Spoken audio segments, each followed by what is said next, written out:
Okay, let's start. So I was discussing about the for loop with the range function, right? As I said here, when we have a for, when I'm saying for I in range, and here I will say, suppose I'm giving just the one value. Let's say that one value is 4. And when you are just using the range function, we know that this range function is retrieving, or it is assigning the value of integer to this I, right? Integer value, as you know, 0, 1, 2, 3, 4, 0, -1, -2, -3, -4, like that, right? We are using that thing. So it is working like that at that time. Getting this point? Okay, so suppose now same thing as I showed in the previous class. Let me say I am say here print I. That means it will print here 0, 1, 2, 3, and the stopping condition is not included here, right? It is always I less than stopping condition. I will say here it is I less than stop, less than stop. Whatever the stop will be here, it will be here, right? So by default, when we have this condition, by default it is taking the I value as 0, and step size by default it is taking 2. Getting this point? Okay, now moving forward, suppose if I will not use the range function, then at that time what we can do, suppose I am having one string, I will say strn equal to, and here I am saying string, right? And if you don't want to use the range function here, then instead of using a range function, you can use here that data type on which you can do the indexing. Like on the string, you can do the indexing. On the list, you can do the indexing. Tuple is there, sets is there. Over there, you can use the indexing. Then you can have the data type here on which here on the data type here on which you can perform the indexing. Now, previously, as you said, when we had something like this, it was printing the 0, 1, 2, 3. But if I will do something like this, see what will be the output. The output you are getting here is string. Now, the meaning is different. Means it is saying now when you are iterating over the data type on which you can perform the indexing, then it is saying, okay, go to the index 0, add there whatever is the element over here, at the index 0, give me that element and assign it to I, right? Then it's assigning the s to I. Then coming back to this for loop, then it will assign this t to I. It will assign this t to I. Now I is having t and it is printing the t. Now in the third loop, then it will take the r, and r is being assigned to I and printing the I here on the screen. Then we are having I is assigned to I and print the I here on the screen like that till this string gets completely traversed. Okay, fine till here. Now, is it necessary that we should keep here I? No, it's not necessary. We can keep here val as well. If I'm saying val here, then I have to print here val. Means whatever the data we are receiving from here, this string will be saved in val. Again, if I will print here, then I can say here val. Now, as you can see here, this data is being printed in this line like this, right? Next line, next one, next line. If I will say here, if I will say here, comma, if I will say here, comma, and is equal to, and here I am giving double quotes. Inside the double quotes I am giving space here. Now check the output. Now it is giving the space in between, that is s s space, sorry, s space t space r space I space n g, like that. Means here we are separating them with the space. That's why we are getting the space here as well, right? That is the end. And by default, this print statement is having backslash n. Backslash n means go to the new line, right? If you not assign here anything here to the end, by default it will take the new line. Getting this point? Okay. Now, this is clear to everyone, right? So my suggestion is you will use for I you will use at that time when you are using the range function. When you are using the range function, right? But if you don't want to use the range function, then use the val here instead of I, so that you will not get confused what we have to do here. Right now, sir, you will say, sir, okay, this is possible. Okay, this is possible without the range function.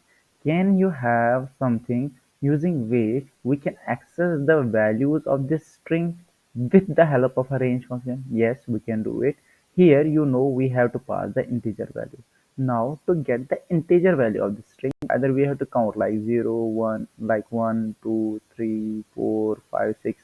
The length of this string is 6, but we are having one inbuilt function that's called the len, and here I will say len of strn, right? So it will return strn, that is the length of this string, and will save here. That means here you have indirectly 6, right? If I will show you here, if I will do print length of strn, and here then I am saying print I, right? If I will do something like this, and let me run this,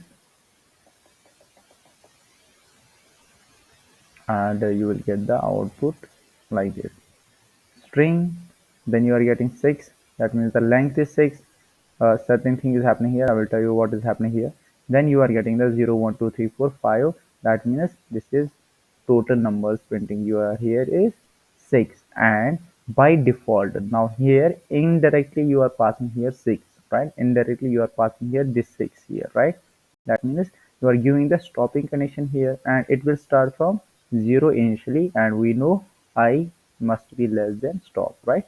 Now we know you are getting here 0, 1, 2, 3, 4, 5, right? Now this 0, 1, 2, 3, 4, we can consider them as the indexes. We can use them as the index for these. Like we know index value of this is 0, this is 1, this is 2, this is 3, this is 4, this is 5. Now how to use that? I can do something like this. I can say strn of I, right?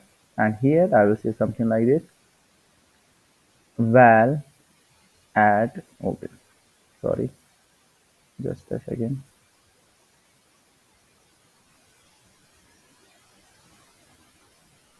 Mm-mm. Okay, I will say here once again. My system is lagging. Okay, I will say val. Oh, again I did the same mistake. I will say print, and here I will say value at I is, and I will say comma I, then I will close here the quote, right? And here, just to visualize something like, when after every iteration I will print here the dash dash, so that we can visualize that we are done with the first iteration. We are done with the first iteration, so I will print this dash dash here, right? Let me run it again. Okay, you are getting the error because of the len. Okay, something has happened here. Let me copy this thing and paste it here. Okay, now we need a column as well. Let me run it now. It may lag because I'm doing the live coding, that is the reason. Okay, here it's saying val at I is 0. That means initially I will get the 0 value. Okay, then you are saying print strn of I. I is a 0. You are saying go to the strn. It is venting to the strn, and over there it is going to the index number 0.